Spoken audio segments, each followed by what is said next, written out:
Hi, this is Nick with Parkway Family Mazda.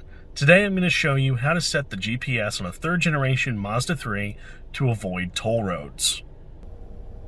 So the first thing you're going to do is select a specific address that you want to navigate to. Once you've done that, you'll go ahead and proceed to select Navigate To. Now, this is the important screen.